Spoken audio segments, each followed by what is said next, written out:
going to start it off with Cindy Person, Legal Counsel and Executive Director of Keep It Green Advocacy. Cindy's been a trial lawyer for 40 years. Please welcome Cindy Person.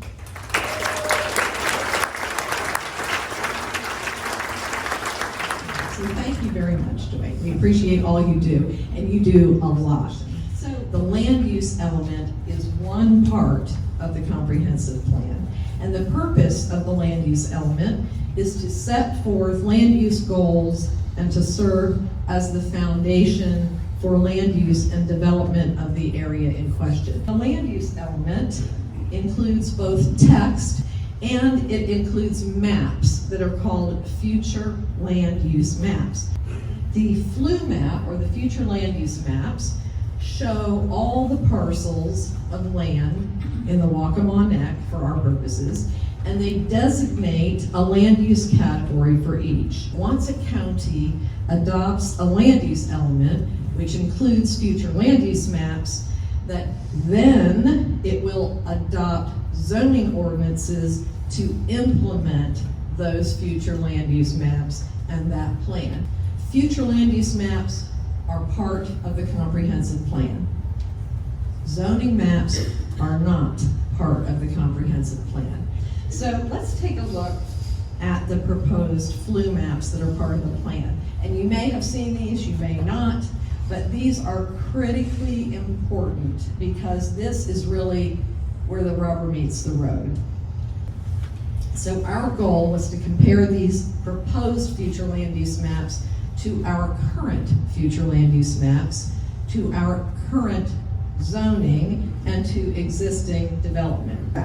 So we initially took these PDF maps by hand, parcel by parcel, and identified every parcel that either increased or decreased density compared to the current future land use maps, and we noted the amount of the increase or decrease.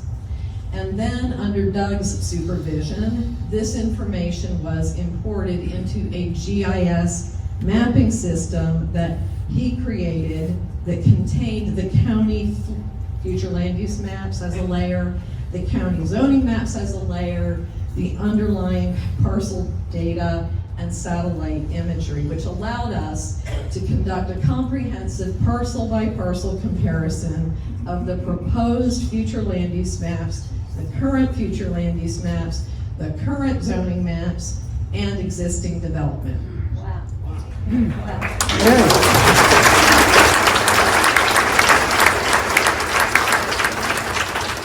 We found an astounding number of increases in density and a negligible number of decreases in density. So here is what we found. So this is the blank canvas of the lower neck from Hog Heaven to Brook Green Gardens. This is every parcel on that blank canvas that is proposed to increase in density. The darker the red, the higher the density. So you can see that the corridor all the way up is mostly completely filled in. And that part of it is mixed use residential, which is something we don't have on our corridor now. There's Merle's Inlet, blank canvas, and there are the increases in density in Merle's Inlet. Let's look at where they're lowering density. You ready? Drum roll. Those green parcels are the categories that are, the parcels that are being lowered. The next step we took was to look at every parcel that's proposed for a density increase to a high density place type or a commercial corridor place type, and check whether that parcel is developed or undeveloped currently, and if it is developed, to determine whether or not the development is consistent with the current comprehensive plan future land use maps. And the reason we did this, I know it's a mouthful, but the reason we did this was to determine whether the increased density was being proposed as a way to accommodate existing non-conforming high-density development. That would make sense, right? So here are the surprising results of that analysis. Okay, here's the proposal, and here are the parcels that don't comply now. So these are the ones that need attention, that's it. For Merle's Inlet, same thing. Here's the proposal, and these are just the corridor ones. This doesn't even include neighborhoods. And here's what needs attention. You can see Waterleaf is the big one because high density was allowed on a low density parcel. So that's, and I think Sunnyside is similar.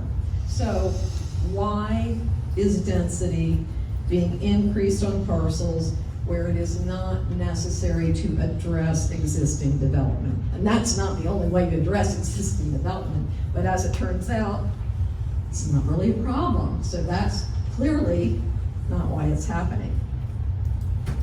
So here's the bottom line. That's the bottom line for the Waccamaw neck. That's the whole neck.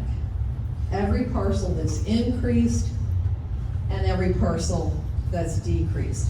So what this exercise did for us is to confirm what we already suspected, which is that this proposed plan drastically increases overall residential density with concentration of new high-density multifamily mixed-use development up to 3 stories high on the commercial corridor and the adjacent neighborhoods from Hog Heaven to the Horry County line. And this does not equate to workforce housing, folks. The vast majority of those density increases are not necessary to conform to existing development, and it is completely contrary to public input, which Gary will talk about in a little bit. Doug spent many hours of his personal time capturing and exporting underlying parcel data so that we could come up with a very conservative estimate of what these increases and decreases actually mean. So we broke it down into place types. The highest density place types are community mixed use, village center, which both allow multifamily mixed use up to 3 stories high. And these place types affect approximately, and this is a conservative estimate, very conservative estimate, 234 net acres. They would permit 2,417 additional dwelling units, 5,849 additional people, which translates to 4,796 additional cars. And that's just for these place types. You can see on the lower neck, the farthest north is the area where the old Harris Teeter was. I'm sure you all know where that is, across from Litchfield by the Sea, as well as the area across the highway, which is part of Litchfield by the Sea. And then you can see the rest of them are all the way down the corridor, with the main concentration between the causeways. And these are the highest density categories. Then we go to Merle's Inlet and we do the same thing. And you can see that we have these categories. The northernmost area is the intersection with 707. As you come down on Business 17, the next one down is the Marsh Walk area. On down is the area between Wachesaw Road and Bellamy. And then you can see at the bottom, there's an area on Business 17. And then way over to the western side on the river is the Wackawatchee Marina. All designated for mixed use, multifamily, high density, according to the plan. So going to the next category, which are just regular old high density categories, we have residential mixed use. which again is multifamily mixed use. All of these are up to 3 stories high. And this category affects approximately 529 net acres. 1,912 additional households would be permitted. 4,627 is what that translates to, and 3,794 vehicles. And just looking at those close up. So now we have all the highest density categories. This is the lower neck again. You can see we're filling up all the way up from Hog Cabin to Brooklyn Gardens, and in Myrtle's Inlet, same thing. It's all in the corridor and the neighborhoods adjacent to the corridor.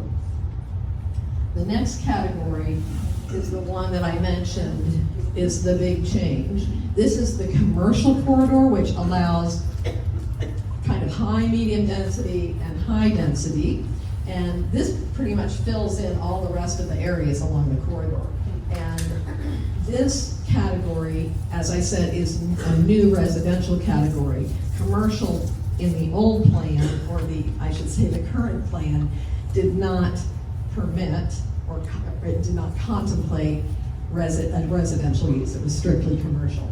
So this is affecting 306 net acres conservatively, would allow another 1,836 households, 4,443 people, 3,643 cars. And there it is, close up on the lower neck. You can see it's it's just completely filled in from top to bottom. And the same with Myrtle's Inlet.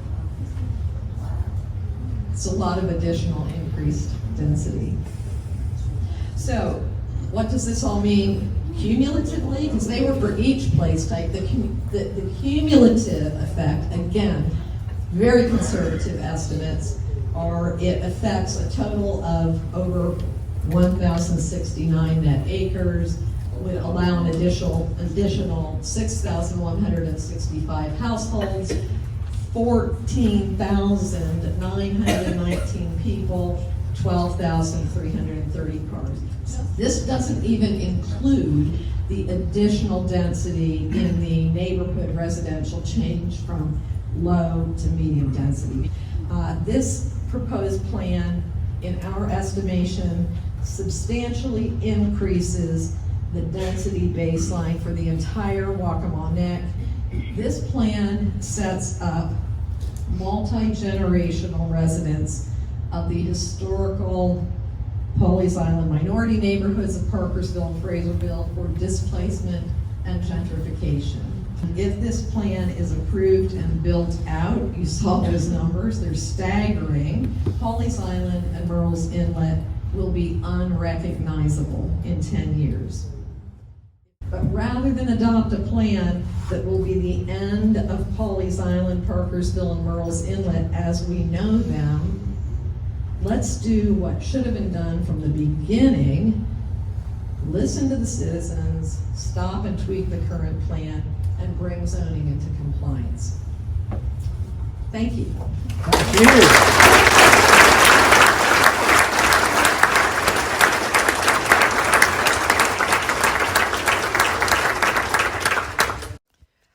On May 14, 2024, Georgetown County released minor revisions to the proposed land use plan that did not significantly change the overall character of this increased density plan. On May 16, 2024, the Planning Commission voted 4-3 to approve this proposed land use plan over the opposition of thousands of citizens of the Waccamaw Neck. On June 25, 2024, the proposed land use plan is expected to go before County Council for a first vote, and on July 23, 2024, for a final vote. This is Dwayne Draper, Chairman of Keep It Green. We would appreciate your continued support of our work to protect and preserve the Waccamaw Neck. Thank you.